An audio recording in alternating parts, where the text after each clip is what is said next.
Hello, I am Dr. Lisa Isaac, a proud member of Alpha Kappa Alpha Sorority Incorporated, Alpha Alpha Omega Chapter, and I'd like to welcome you to our AKA NAMI Awareness Day.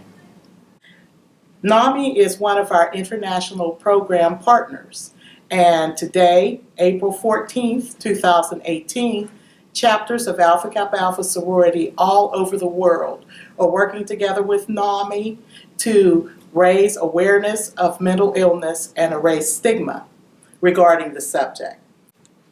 Today, we are fortunate to present to you a presentation by Dr. Sharma Dudley. She is a native Pittsburgher. She is a licensed psychologist and also employed as Associate Director of Behavioral Health Services at Value Behavioral Health. In private practice, Dr. Dudley specializes in treating individuals with affective disorders, which means depression or anxiety, and also children and adolescents who exhibit behavioral problems. Dr. Dudley is also the author of Treating Depressed Children, published by New Harbingers. Dr. Dudley currently serves on the National Board of Directors of NAMI, the National Alliance for Mental Illness, and also serves as the board president for the local NAMI affiliate, NAMI Keystone, Pennsylvania. She also serves on several Pennsylvania state committees, one of which is the Suicide Task Force. I'm happy to say that Dr. Dudley is also a proud member of Alpha Kappa Alpha Sorority Incorporated, Alpha Alpha Omega Chapter. And without further delay, I present to you Dr. Sharma Dudley. Hello. Keeping our children safe and healthy, both physically and emotionally, is important for their well-being, their future, and for society as a whole. But did you know that children with untreated mental health conditions are more likely to drop out of school, use drugs and alcohol, serve time in jail, and be unemployed? But what I want to talk about today is the increase in youth suicide. But first, I want to share some important facts. 1 in 5 children has a mental health condition or disorder. 2 million adolescents suffer from depression. 70% of children with a known diagnosis don't receive mental health services. Suicide is a global public health problem and the second leading cause of death for young people ages 10 to 24 years of age worldwide. 10 to 24 years of age. 90% of teens who commit suicide have a psychiatric disorder. But I want to emphasize that suicide can occur even when a child or young person does not have a mental health condition. Girls are more likely to attempt suicide, but boys are more than 4 times likely to die by suicide than girls. Suicide costs the United States $69 billion each year. That's quite a bit of money that can be used for other services. I've just gone over some prevalence rates for suicide in youth. I would like you now to listen to a video that talks about the prevalence of suicide, and this video is done by the American Foundation for Suicide Prevention. If you've been affected by suicide, you're not alone. Suicide is a leading cause of death that affects millions each year. In most cases, it happens when stressful life events overload the coping abilities of someone suffering from a mental health condition. And the most common condition associated with suicide is depression, an illness that goes undiagnosed or untreated far too often. But the research is clear. Suicide is preventable if we work together. The American Foundation for Suicide Prevention has set a bold goal to reduce the annual suicide rate 20% by 2025. We can save tens of thousands of lives, but we need the help of everyday heroes like you. People have suffered in silence for too long, and too many families have had to weather their losses alone. You can change that. We need you to be the voice for suicide prevention, and it can be as simple as reaching out to a friend, because talk saves lives. If you're having thoughts of suicide or if you're concerned about someone else, assume you are the only one who will reach out. You can also join hundreds of thousands across the country for our Out of the Darkness community walks and raise awareness of suicide within your community. Together, we'll bring hope to those affected by suicide and raise awareness to save lives. Learn how you can fight suicide. Visit afsp.org today. Another alarming fact is that the suicide rate has increased significantly over the past 10 to 15 years. The suicide rate for youth has increased over 233%. And it's also important to know that in African American young people, particularly in African American males, the rates are climbing at an exceeding rate.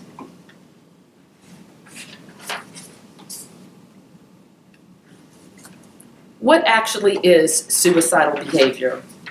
I won't go into a lot of detail, but it is important to describe suicidal behavior. Suicidal ideation are thoughts about wishing to kill oneself, making plans to carry out the suicide, and thoughts about the impact the suicide will have on others. It is very common among high school students. Once again, I want to reiterate that suicide is the second leading cause of death for young people. Suicidal attempts, which is any behavior that is intended to end a person's life, and is less common than suicidal ideation. Some examples of suicide attempts are overdosing on medications and superficial cutting of the arms or neck.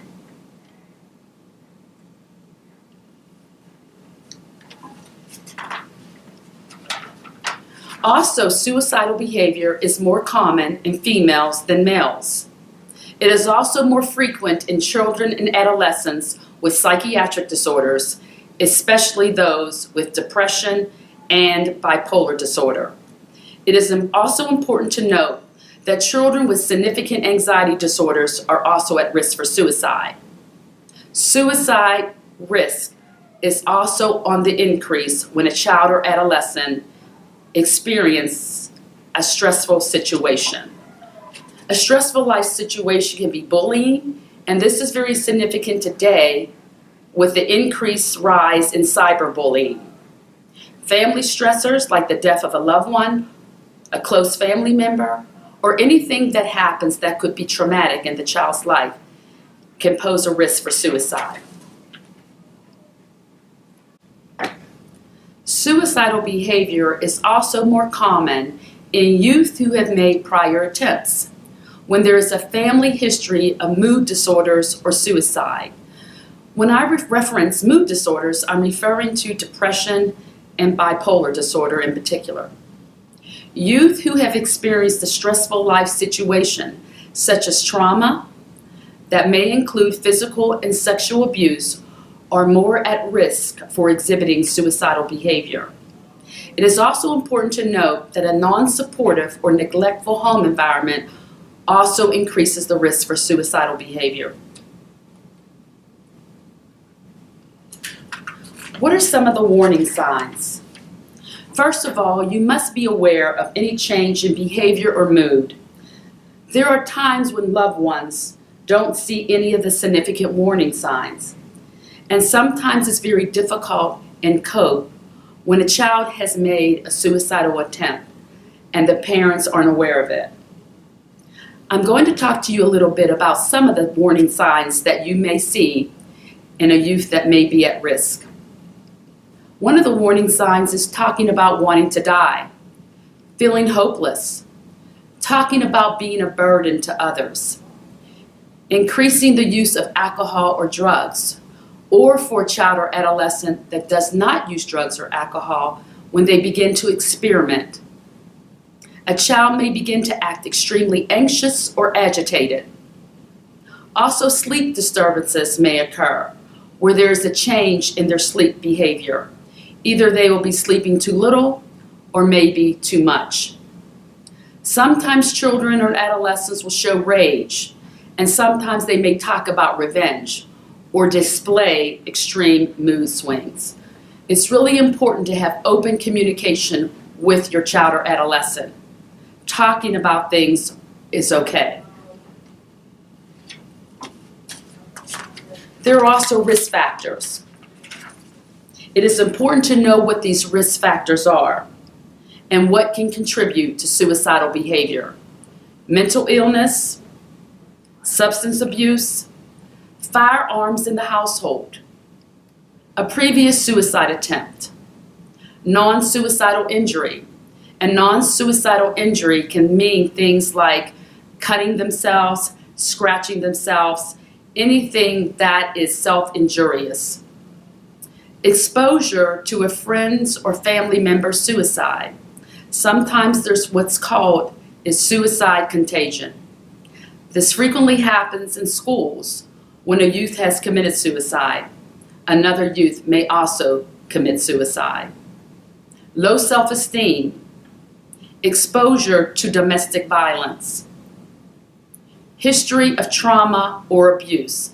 I referred to this earlier when I mentioned that exposure to a stressful life situation, also when a child experiences abuse or neglect, such as physical or sexual abuse. It is really important to know these risk factors. Screening is also very important.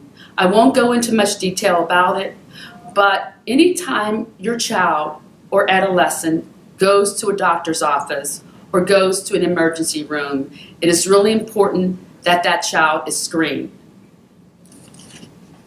It's a mandate now for all healthcare organizations and mental health organizations to screen for suicide.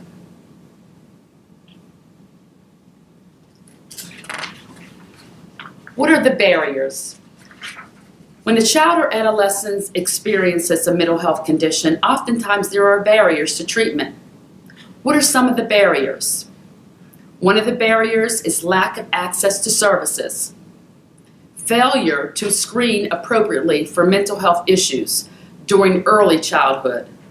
Many psychiatric disorders in children and adolescents can start at a young age. Another barrier is lack of available services in the community.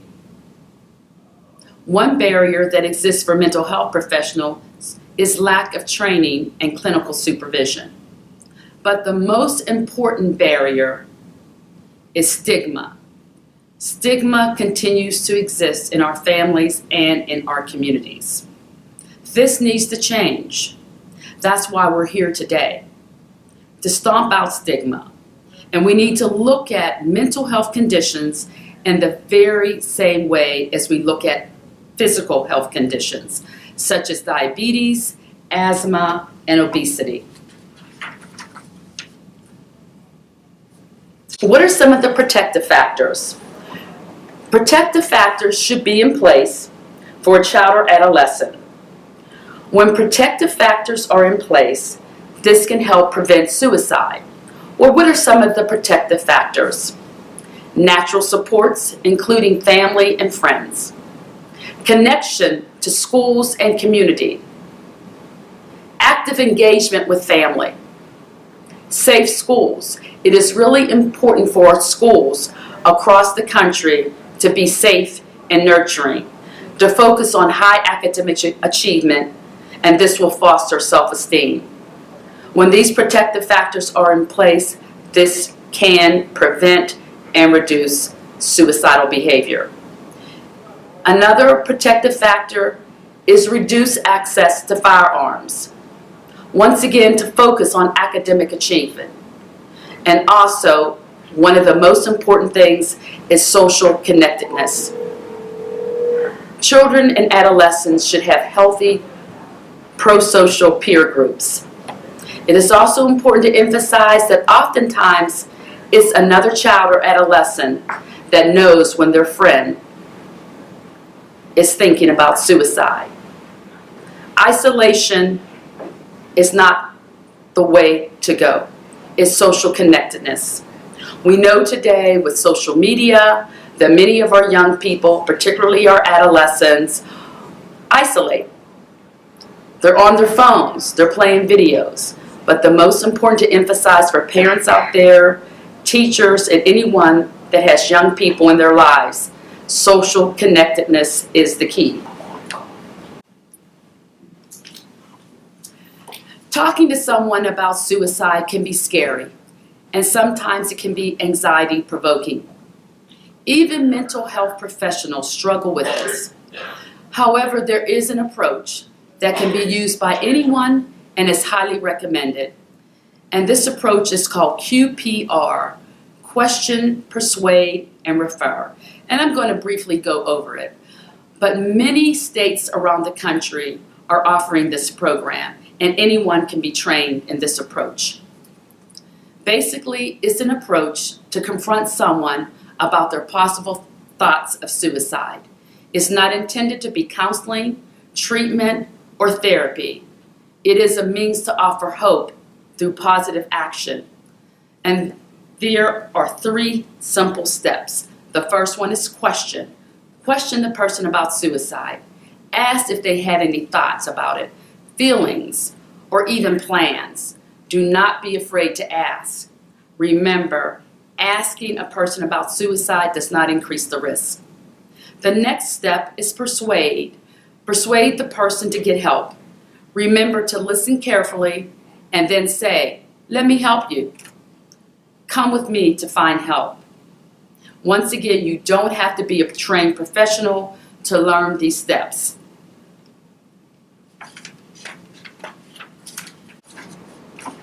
Refer. Refer is the most important step. Whether if it's a child or adolescent, it's really important to contact anyone, another adult, a parent, a minister, a teacher, a coach, or a counselor. Remember, try to contact the child's natural support systems. It is important for adults to know who their child's supports are in their lives. It is important to save a life. You have to realize that this is an important issue because someone out there that you may know might be suicidal. Reach out. Once again, asking the question about suicide does not increase the risk. Listen. Talking things out can save a life. Don't try to do everything yourself. And don't promise secrecy. And don't worry about being disloyal. I'm going to go over some more steps about when to refer and when to recognize some of the most common signs and symptoms when a young person may be at risk. When there is a significant decline in school or work performance, continuous acting out or aggression, frequent rebellion, opposition to authority and direction, refusal to attend school on a regular basis, thoughts of and talk about suicide, running away or threatening to run away, sadness, extreme irritability, and mood swings. In adolescence, extreme irritability is really a significant factor.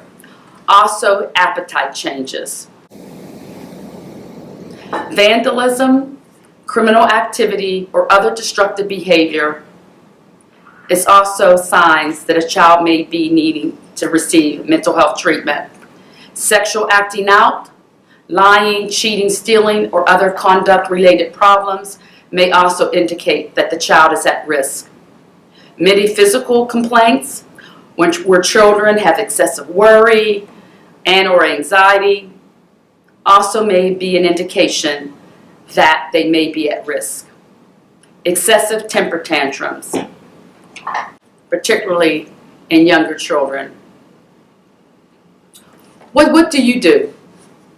When someone, a child, adolescent, or even an adult, has any significant symptoms or concerns that you think that they may be at risk for hurting themselves, don't leave the person alone. Remove firearms, alcohol, drugs, or sharp objects. Take the person to the emergency room or seek help from a medical or mental health professional. You can call the National Suicide Prevention Lifeline, and that information will be made available to you. Also, the American Foundation for Suicide Prevention, and also Ending the Silence, which is a NAMI signature program. will also provide you with information. But one of the most important things is to talk about it. It is okay to talk about it. I started off today by saying that suicide is the second leading cause of death, but suicide is preventable. Healthcare organizations and mental health agencies are implementing a framework, which is zero suicide. It can be prevented if we all work together. Alpha Kappa Alpha Sorority will continue to collaborate with NAMI to make sure that we continue to do our part, to keep our children emotionally healthy. Now let's turn to the video, Ending the Silence, that highlights that it is okay to talk about suicide. Thank you. Now, coming to a classroom near you, from the nation's largest grassroots mental health organization, teens are calling it inspiring, unforgettable, life-changing. Half of all people living with a mental health condition start having symptoms by age 14, yet it takes 8 to 10 years for them to get treatment. Many teens are afraid to speak up when they need help. NAMI Ending the Silence changes that. How many of you know someone with a mental health condition? It's a great way for everyone to get help, whether it's helping others or you yourself getting help.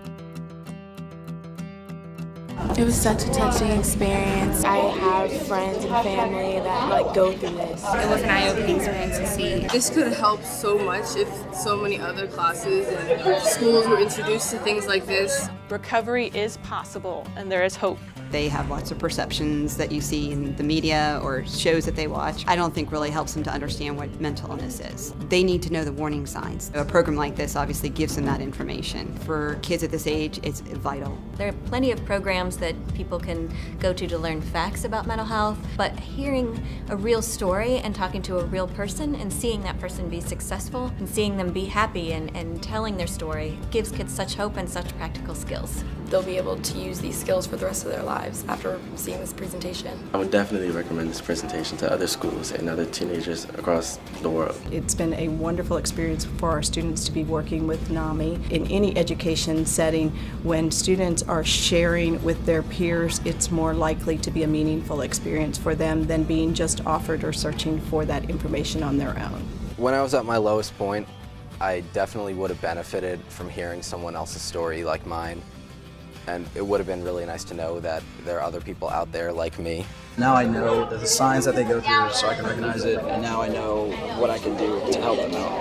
I really want this presentation to be shown school-wide. There was a tragedy that happened earlier this year, and I really wish that they had something like this to show the kids so they knew that they did have help and people out there do care. It's not just you who's experiencing it, it's a bunch of people. I don't think people know that, and I think that they should.